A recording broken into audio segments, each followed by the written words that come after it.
so ye okuti moto azo débré ndenge azo débré boy oyembala moko bengani yo kolesa libota na parce que place à ça mesana déjà place parce que bourgmestre ye na ndako kuna mbongo ezokota nango pamba ye azolia yo oyo benganaka bato pesa na mutu musala uso pesa mutu esika koteka non mama place na koteka yango mutu abanda koteka place wana ke obenganaka mutu mbala moko obengana ke wapi so kini bopeto yango wana kini bopeto mama eza nango malamu eza mabete mutu tu waza na mboko aza na posa mboko ezala bien ndenge tomonaka na po na poto tozala pe biso pe tozala bongo awa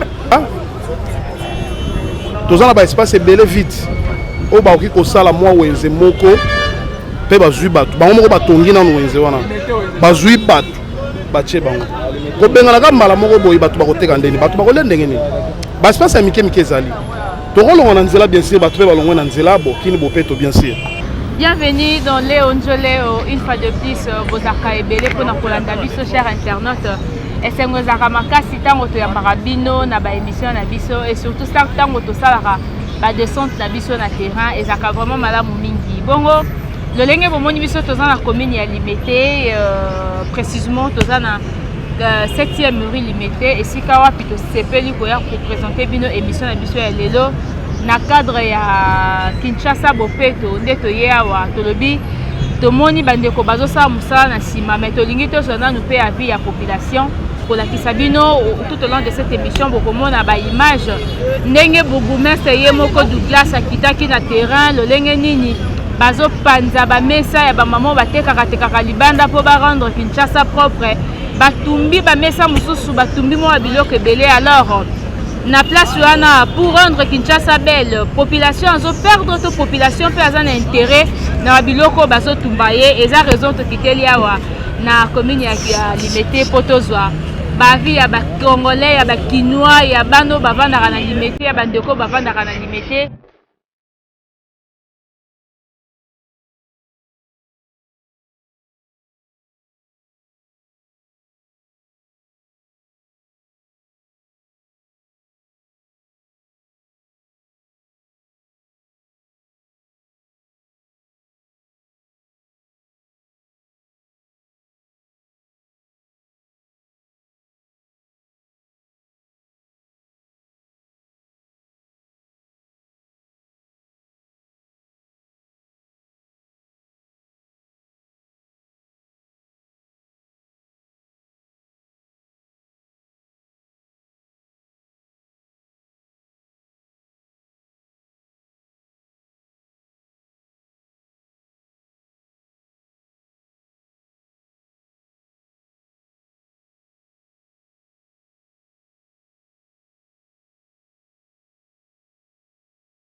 Voilà.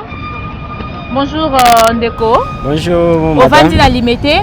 Oui, na Vandi Limete madame. Voilà, na cadre ya Kinshasa bopeto, na habité ceux qui initiative le bourgmestre ou encore le gouverneur ya ville province ya Kinshasa a vu eza malamu te eza mabe.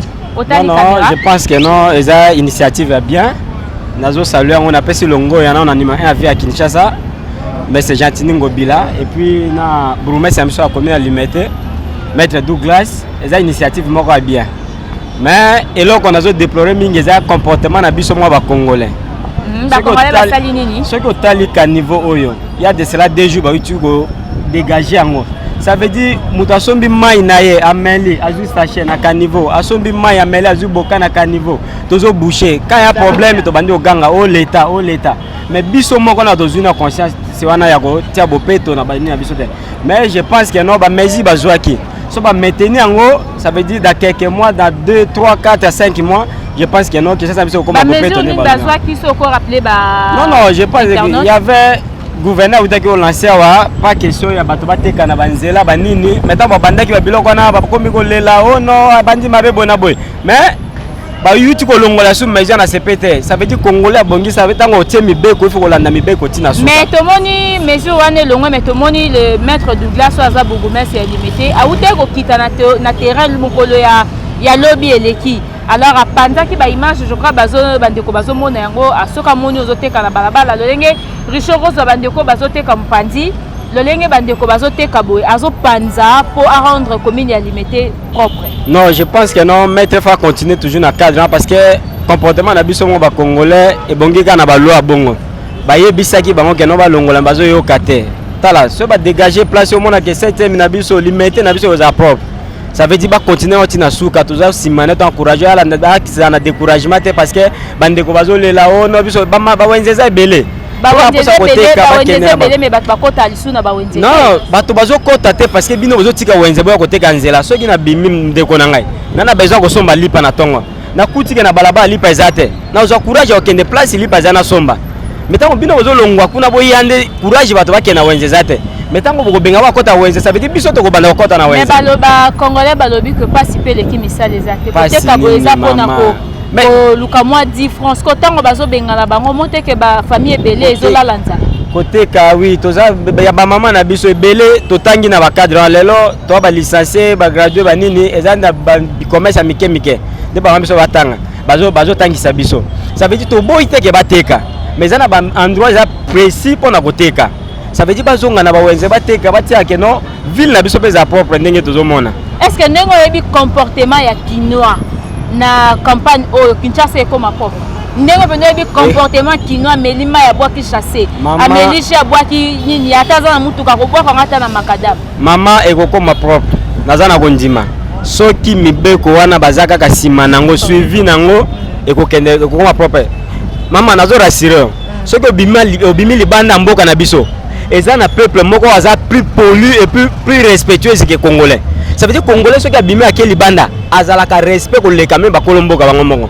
Ça veut dire loko zo bomba pas besoin de mibeko to landela kangote. OK. To pesa ka ba vie mais to landela kangote. Merci beaucoup au conseiller bandeko ba landela mibeko, c'est ça. Il faut to respecter mibeko biso yon surtout dozana sa mibeko. Ça veut dire tango mukonzi alobi sala boye il faut to sango. Eza pona intérêt na biso moko. OK. Pour conséquence nango ezaka liko na biso me bangote pour plus pas na bango. Bana bazali banda basi bali banda ça veut dire biso mo ne faut doza conscience nano. Okay. Ça veut dire bopeto non ne faut banda non na matal na biso nano. OK, merci beaucoup na kozwa peine de quoi wa bonjour papa. Bonjour. Kinshasa bopeto initiative ya gouverneur ya ville province ya Kinshasa o ekoti lelo na ba commune na biso ezozo ba bourgmestre nyonso yo okolo banini pona yango. Non, eza initiative va bien. Faut environnement na biso eza la propre. Toza na commune présidentielle, faut eza la commune à exemple na nyonso. Mais bandeko ebele baleli balobi façon makambo ngo ezokumbela bazobuka bango bamesa et osa bien te ba famille ba olala nzala. Mais kolela wana faut mokonzi toujours à tenir rigueur malgré que ba salaire comme critique. Moyen ya kotangisa bana eza te kaka na mwa bamesa na balabala bazobokola ba famille. Alors toza na choix te. Il faut quand même vivre un environnement propre. Comportement Kinois, est-ce que vous avez bien malade ou comportement congolais? Vous avez bien vraiment? Oui, bien sûr. Pour les Congolais, les Kinois. Voilà, Kinois a melara, il y a bois qui chasse na balabala. Meli, Jinaye a bois qui chasse moulangi na makadam. Ah, initiative même il y a des poubelles publiques qui sont la net dynamique, il y a des potes qui tout le monde. Mais to banda ngo déjà à l'époque il y a André Kimbuta apparemment Simbaraté. Mais bah gens ordre bazana l'état lembaka mututa. Ceux qui ordre zali désordre wana ekozala te. Est-ce que ceux qui tondi l'état bando se disponibiliser en tout moment ya olongola ba poubelle publique soit télévision? Mais oui, bah ONG eza censé na makambo wana ezali. Même ils ont nettoyé ba makadam tout consort. Bah ONG ezali. Mais si on mboka na biso batena compte ba biloko wana te ba ko signer contrat na ONG moko boy. Quelque temps après contrat Katani sanité comme na mboka. Problème à financement. Bakoko signer contrat bien mais na makambo mbongo et comme a toujours manœuvre. Yango wana e décourager ka bango. Mais bazana ba engin oyo ekoki ko permettre ya ko évacuer ka salité wana totikala na environnement ya propre. Voilà, na idée oyo ou encore musala bourgmestre commune à Liberté azosala entre autres to kota pe na ba commune mususu yoko lobani mpona. Non, to sengi na ye a continuer initiative na ye za bien et to pesi merci. Longoni ya papa Douglas continuer musala na ye. OK, merci beaucoup. Merci voilà, ce qui est appelé la conseil il faut pesa na ba kondi parce que le gouvernement ezoya to bimisa pe bato ba koluka ba bongisa pe Kinshasa na bandenge moko boye soko pousa na boye. Bon, dans un conseil te sauf que ba konzi ba tenir toujours rigueur et à ordre pour la remettre à redresser la population de façon que kini bopeto e marché. Ok, merci beaucoup. Voilà. Nakozwa bande comme Sousso Bazoya Awa, na éviter ceux qui peuvent avoir mot à dire par rapport à l'initiative à Kinshasa Bopeto. Papa, bonjour. Moi, Motuna, par rapport à Kinshasa Bopeto, na éviter pour Nayo. Est-ce que commune Nayo, aux amis ta commune limitée, toi commune Moussis? Aux amis ta commune limitée. Est-ce que commune Nayo façon Bazo Bongisengo pour Nayo, ezo kende malamu to, ezana nuka bongo bongo. Oh. Ota la caméra, hein? Ezo kende malamu. Buke. Ezo kende malamu. Vous s'appelle une initiative en haut?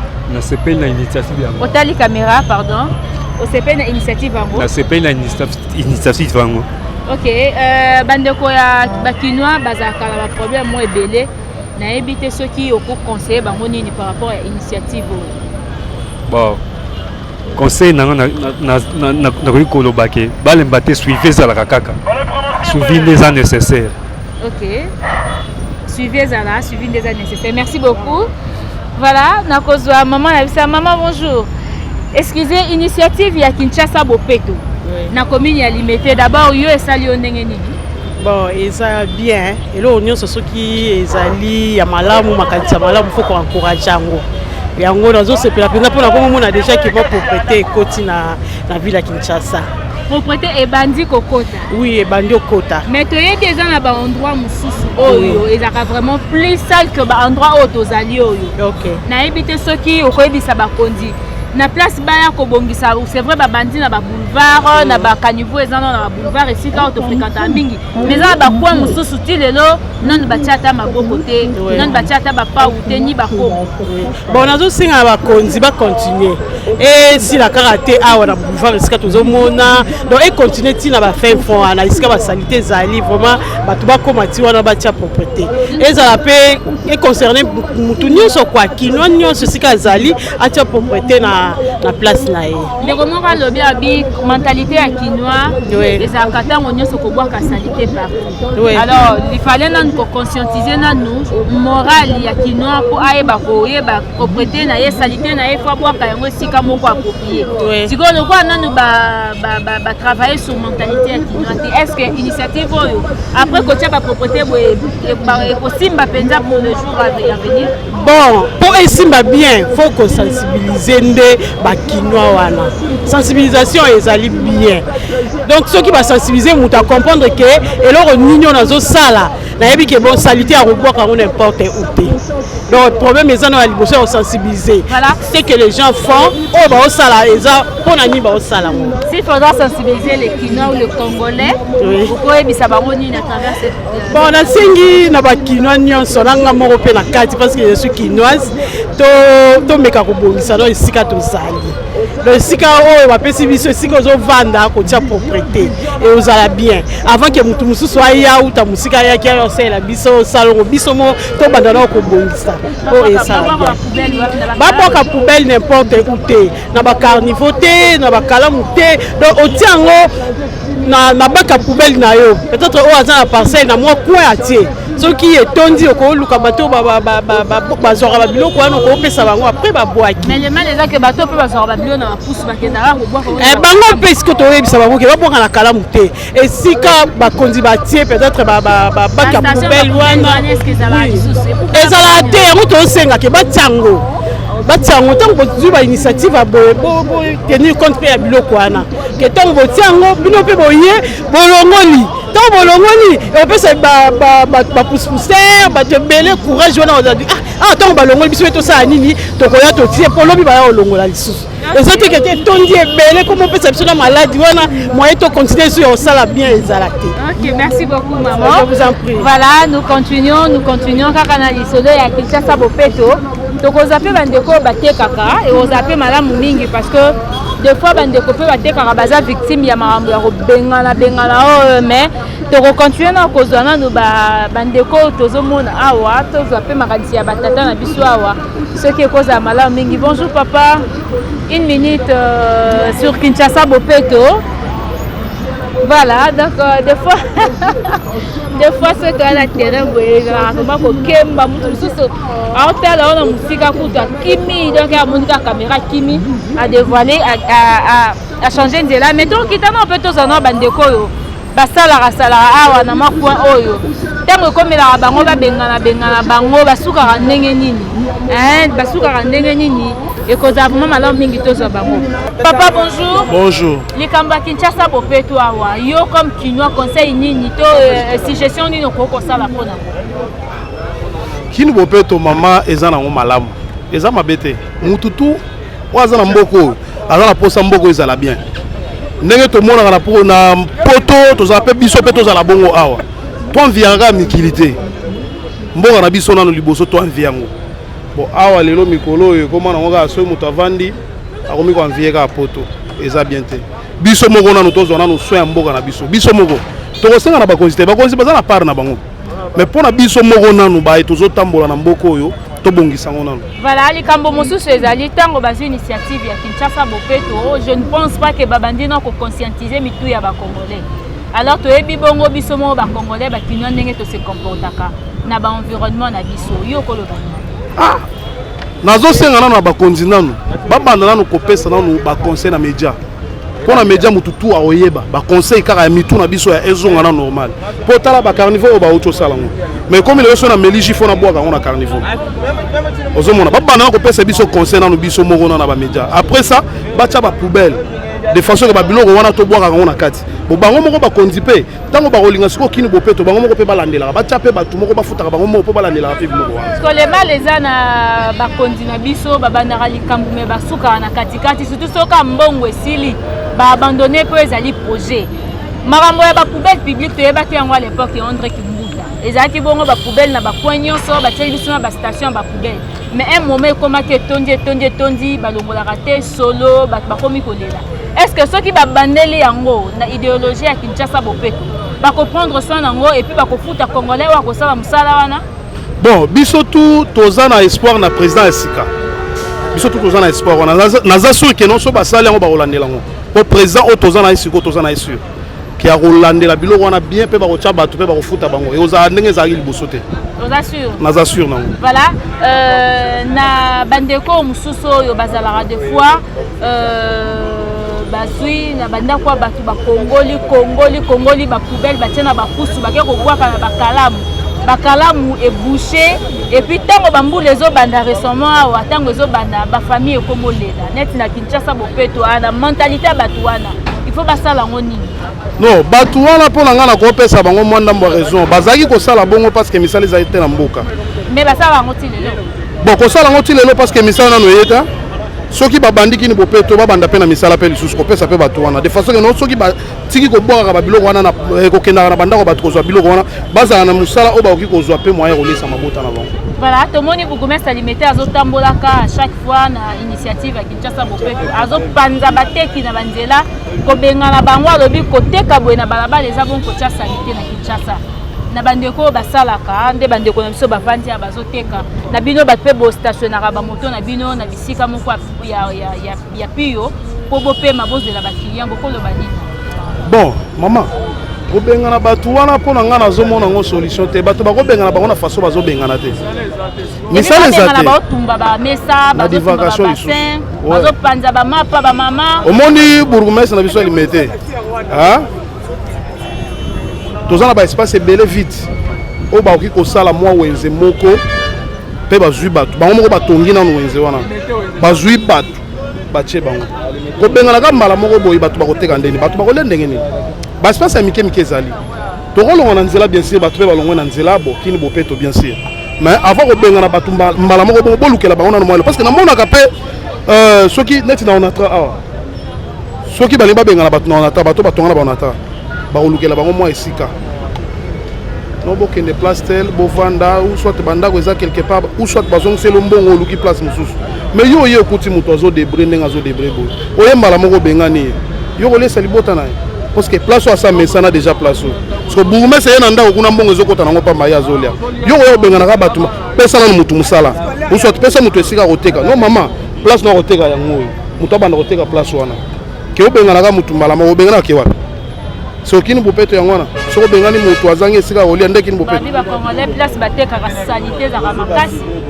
bo salite na ebandi na bango moko babourgmestre ebandi na bango moko po bourgmestre soki oza bourgmestre alimete fo yo moko betaka tour mpe na quartier na yo otalaka nanu parce que yo chaque fois soki ozoyebisaka motu tala place ozoteka eza bien te bongisa otikala sikoyo na nzoto ya motu ye moko banda kozwa sikoyo swa ya place wana yo moko bourgmestre ovandi na bureau otindaka ata bato te batalaka nini wana soki kaka balobi kini bopeto nde otelemi obandi osala kini bopeto ezalaka te. Ok, merci beaucoup. Narozo papa. Mwa muke nanu. Voilà. Nazolinga mpe nayebisa nanu bakonzi mwa muke. Voilà, yebisa bango. Oui.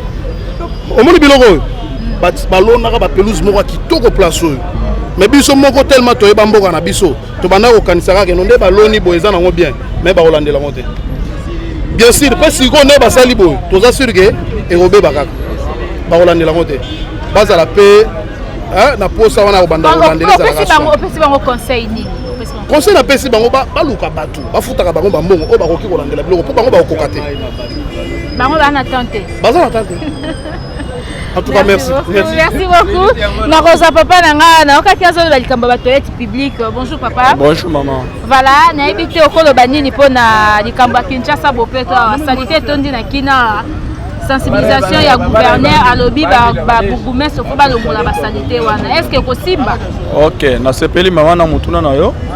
Mais to senga ba konzi na biso ko bandaka na président na biso. Tosepeli na bokonzi toza na ngo miki ya sika mais salité oyo ya Kisasa eza lelo te eza kala mais na sepeli na mokonzi na biso ya mboka apesa mitindu epa bato basalisa biso mpona salité eza awa mais salité eza bato oyo baleka na nzela batika salité awa mais commune ya limité tovandi na commune ya limité bambula ebele ezalaka boye te na série ya Mobutu ezalaka boye te tozalaka bien mais na bokonzi oyo toeleka salite nde eleki mais oyo ya faci mais bosengela biso bakonzi surtout nani bourgmestre ya limité na commune ya limité kaka commune ya limité komana kaka na nini na toilette hein salité mais awa bato bazo débriller bazo teka biso to baleki nzela hein to vandi awa tozo zela pona mopepe bazo bengena bato biloko bato bazo bwaka bilamba boye muto to débriller na ye bazo bwaka biloko est-ce que wana ndezo pesa nini mais ya vandi et pas na ye azo lia bien a sepela so azo bwaka biloko bato boye eko pesa nini yebisa bato semaine oyo elandi avant 2 semaines bosala boye muto akobonga maye moko mais bazo yambala moko mais balobi ba kinois pe bayoka te ata ba sensibiliser bango bayoka te kasi nzala nde ezosala biso ba kinois so kinois lié po ani to envie na poto po nani na bangola na Afrika to envie po ani po nzala nde ezosala biso sikoyo olobi likambo ndeko moko auti koloba alobi avec le nouveau président espoir ezali que makambo changer nazasi alors na problème nzala ya ba congolais ti sikoyo eza non pas raison bon gouvernement nano ebimi te nzala ekosila ndeni gouvernement nano ebimi te il faut gouvernement ebima allez misala ebanda esili mpona président na biso ya sika makambo nyonso ekosila nazasi bana na bakotanga kaka tovandi bana bazotanga te sikoyo tokosala nini mama ata yo moko. Ok, merci beaucoup. Voilà, les gens de comment quoi bonjour papa. Bonjour maman. Okobakisa liloba nini pona makambo ya salongo ya Kinshasa bopeto. Pona bopeto. Pona nga tolulaka Braza oya pamba oya pembe na biso. Tolula onde ni mais Kinshasa pe l'équipe Braza na munene. Jamais. Braza l'équipe biso. Na munene. Tokutaka pe. Tokutaka poubelle publique ezawana. Jamais na Braza kokuta sachet na CD. Tolula ta Braza. Bourgmestre azopesaka bopeto na nzela. Na veni na ye na bani ya monte. Abanana na baveni na ye. Acha ba poubelle publique, bacha pe ba toilette publique, abongisa na toilette place ya zawana. Vous comprenez? Dans la commune, na ba commune ba toilette ezati ya saleté makasi. Ya saleté makasi. Siko bopeto na zo ya sale bisoka na sia banzeta. Abanana na place ya zawana. Acha pe ba poubelle publique place nyonso. Nde aya koto soki atie kuna te aya lisusu koto te esili po nanga banana papa. Merci beaucoup papa. Voilà. Voilà. Yaya, bonjour. Bonjour. Ote kakawa? Oui, nate kakawa. Voilà, ote kaka namoni ti malé watoni. Nate kamakoso, pomme de terre na makemba. Na makemba. Ba zo bengana kabino awa, na ebite soko koloba yango, koloba nini pona. Ah, ezo salanga passe parce que place auto ego débrouiller. Il faut aussi tous ba diplômé, ba auto décrocher ba diplôme. Tandis que tu quand tu débrouiller pour te préparer bambon on a biso pour à université. Donc bango bazo bengana biso. Ba frère académique ils a l'école, il faut tout le kambongo tout se préparer en conséquence que tout faut ba frère académique. Voilà, ba lobi bo tchaka propriété te sika bozo teka et puis na idéologie ya Kinshasa bopeto oyo. Faut avoir le moyen de là pour propriété mon. Même pas dans la place nana oteka.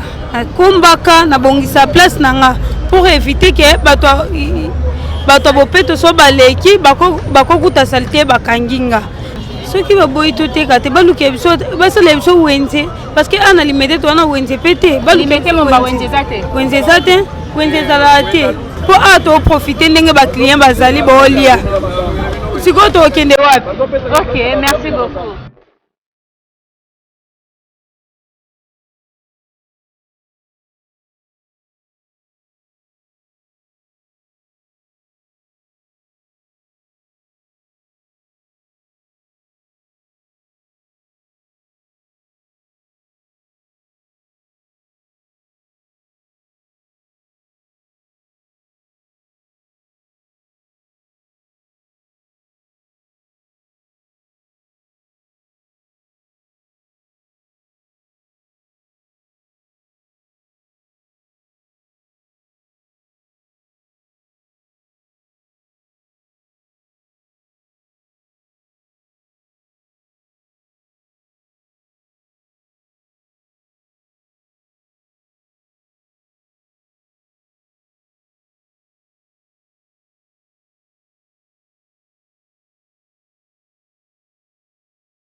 Bouti komona baloba ya bakinois ba ndeko bavandi mingi na limité et si quoi peut ko sala émission ya mokolo ya lelo cher internaute merci mingi parce que bozala ki wana pona kolanda leo njole o ezali émission na biso ya mokolo ya lelo avec Rebecca Bilendo kuta la servati boyoki ba réclamation ya bandeko ya point oyo balobi bongo propriété ezali malamu est-ce que suivi ya malonga ezali? Ça ne suffit pas de chasser les gens dans le riz de Kinshasa pour mettre la propriété. Est-ce que tant que vous avez un lobby, vous continuez à et puis finalement, après un mois, est-ce que vous avez un rappel quand vous avez un tant que vous avez la salité na venue ou boulevard, mais na venue ou quartier, venue minene, est-ce que vous avez déjà salité? C'est un devoir à domicile, pesi na ba bourgmestre to ba konzi ya mboka et puis ba marteler sur conscience ya ba congolais. Boye na initiative, bongo sikoyo conscience ya ba congolais. Déjà bon laver yango parce que ba congolais baza na mentalité moko ezali tina te ya ko boire salité partout, ba respectera na bango pe mi be côté. Faudra d'abord commencer à travailler aux ezali mental ya congolais pour conscientiser congolais à travers beaucoup de campagnes. Il y a que mentalité n'a échangé pour propriété et côté na ville ya Kinshasa. Grand merci na Richi Pukuta qui na sima ya caméra, na assistance ya Sami Ngunde et pourquoi pas FC Image à Sungakabiso de temps en temps na cordon Odon Boulamba ou Asimbi Léo Njole Mobimba et pourquoi pas na Maïkani Bijou ou Azali pe assistante ya Léo Njole ou quoi assistant Kabiso tango nyonso na ba émission sinon mokolo ya lelo na zakine sengo kozali boso na bino et puis na pesi bino au revoir.